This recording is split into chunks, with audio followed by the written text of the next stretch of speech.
Salam sejahtera bagi kita semua. Perkenalkan, nama saya Efraim Stefani Ginting. Saya itu dari Universitas Metodis Indonesia di Medan dengan Fakultas Ekonomi jurusan Manajemen. Hari ini saya ingin membuat presentasi tentang bisnis yang ingin saya lakukan di kemudian hari, yang saya rencanakan untuk saya lakukan di hari mendatang. Nah, bisnis itu bisnis apa? Bisnis itu bisnis kecil-kecilan, itu bisnis warung kopi. Seperti yang kita tahu ya, warung kopi memang usaha yang bisa dibilang kecil dan eh, pendapatannya itu ya kurang lebih besar ya. Bisa dibilang besar, bisa dibilang kecil lah. Jadi kenapa saya ingin membuat bisnis? Nah, alasannya seperti ini. Alasan saya memilih mendirikan usaha coffee shop karena coffee shop adalah sebuah tempat yang bisa dijadikan pilihan untuk refreshing bagi sebagian orang. Nah, jadi simpelnya di tempat saya itu, di lingkungan saya itu adalah pemukiman kampung yang masih warung kopi itu masih banyak diminati dan banyak orang yang datang ke sana hanya untuk sekedar refreshing atau untuk sekedar minum-minum atau untuk sekedar nongkrong-nongkrong bisa di warung kopi itu. Dan kenapa saya ingin sekali membuat warung kopi itu karena di tempat saya itu warung kopi itu cukup mudah bagi pemula seperti saya dan tidak terlalu memakan tenaga yang besar untuk menjalankan bisnis tersebut. Maka dari itu, saya tertarik untuk melakukan bisnis tersebut walaupun pendapatannya tidak seberapa, tetapi kita bisa meningkatkan warung kopi tersebut mungkin untuk menjadi kafe atau mungkin bisa menjadi restoran lagi untuk level yang lebih tinggi lagi, atau mungkin kita bisa menambahnya lagi menjadi restoran bintang 5. Itu mungkin yang saya rencanakan di kemudian hari. Dan kenapa saya ingin memilih warung kopi ini? Karena di usaha kopi ini tidak hanya menyediakan kopi saja atau teh atau mungkin snack, yang dimana kedua jenis ini juga dilengkapi dengan berbagai macam rasa. Jadi selain untuk kita nongkrong minum kopi atau apa gitu, di sana juga kita menyediakan snack atau mungkin menyediakan makanan-makanan berat lainnya seperti nasi goreng atau apa segala macam gitu, kita bisa sediakan di sana. Dan mungkin saya ingin melaksanakannya di kampung saya untuk pemula seperti saya. Dan untuk operasionalnya, proses bisnis yang nomor satu itu kita perlu mempersiapkan yang namanya sumber daya manusia ya.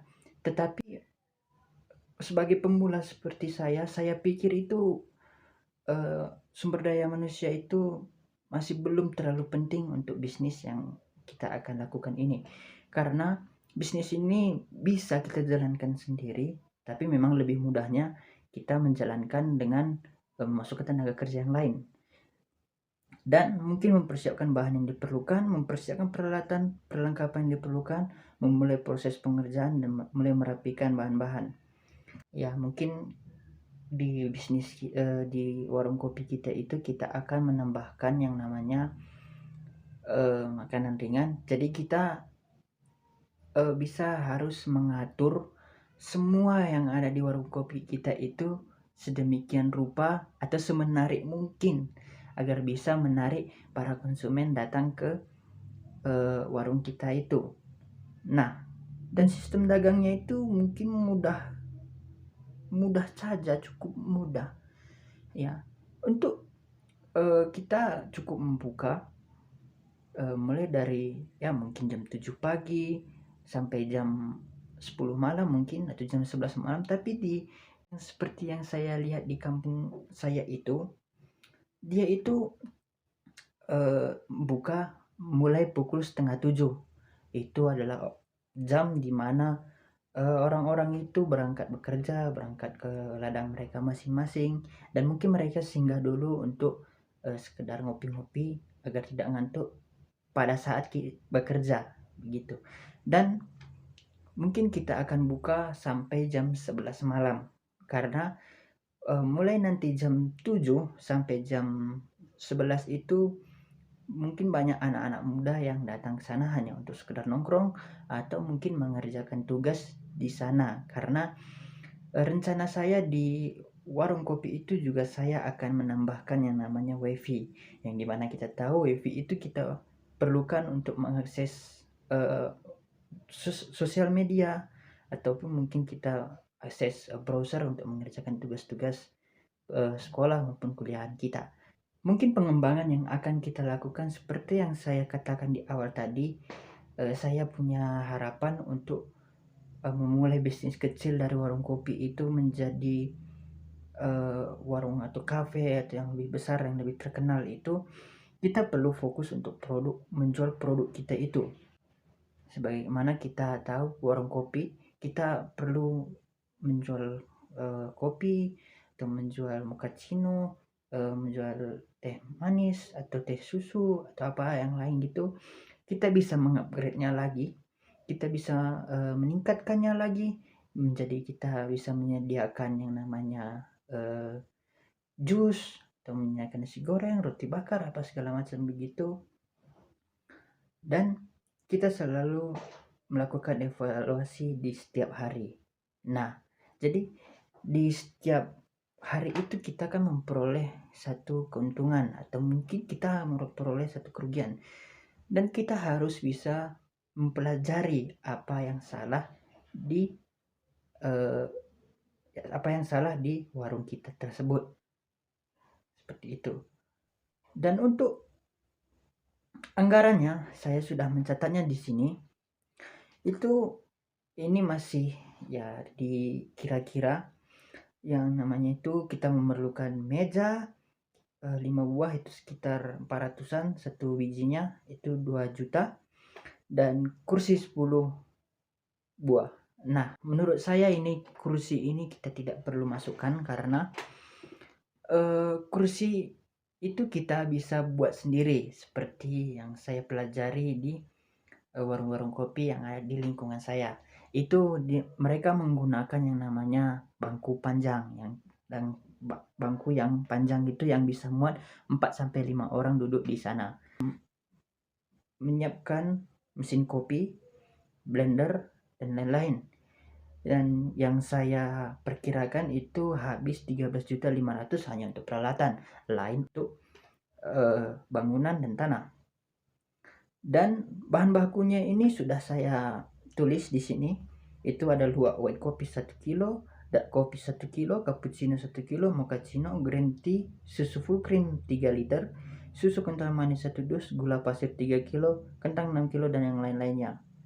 Nah, itu adalah bahan baku yang memang perlu untuk bisnis yang akan kita jalankan ini. Nah, dan itu memakan total ya sekitaran 2 juta. Ya. Ini masih belum semua, ini yang mungkin yang perlu aja dulu yang saya catat di sini, karena yang di lain-lainnya ini juga masih banyak yang akan kita penuhi. Dan untuk biaya operasinya itu kita butuh biaya listrik per bulannya itu 250, biaya air itu 70.000 satu bulan, biaya 3 tenaga kerja ini yang kita tidak perlukan tadi hanya untuk awal, dan ini kita tidak usah masukkan untuk biaya tenaga kerja ini, dan juga cukup besar ya, itu saya perkirakan itu 4,5 juta memang, tapi itu kita tidak usah masukkan karena kita akan melakukan ini sendiri guys. Oke. Dan lain-lainnya itu 700, itu sudah termasuk wifi yang saya sempat singgung tadi di awal, dan mungkin yang lain-lainnya biaya yang ditanggung harus per bulan, dan seluruh biaya produksi itu memakan total itu sampai 20 juta guys. Dan jadi kita itu harus berhemat dengan yang saya sebutkan tadi, yang bangku tadi kita bisa buat sendiri, dan tenaga kerja gitu hanya untuk awal kita saja sudah cukup, satu orang tenaga kerja saja sudah cukup, yaitu kita sendiri. Dan jadi jumlah totalnya itu 20 juta, dan kalau kita bagi yang saya bilang tadi itu bisa sampai cuman kurang lebih 15 juta, yang dimana di tenaga kerja tadi hampir menghabiskan 4.500.000, dan yang di bangku tadi bisa mencapai 5 juta untuk 10 buah untuk 10 buah kursi. Nah, jadi itulah rencana bisnis yang ingin saya lakukan di kemudian hari. Ya, mungkin setelah saya lulus saya akan magang di perusahaan-perusahaan lain dan mengumpulkan modal sebanyak yang sudah saya sebutkan tadi, dan mungkin bisa memulai bisnis saya dan mengembangkannya sampai menjadi bisnis yang bisa menguntungkan bagi saya. Nah, cukup sampai di sini presentasi saya, di mana saya mempresentasikan rencana bisnis yang ingin saya lakukan di kemudian hari. Terima kasih sudah menonton, dan salam sejahtera. Saya Frame Stefani Ginting. Terima kasih.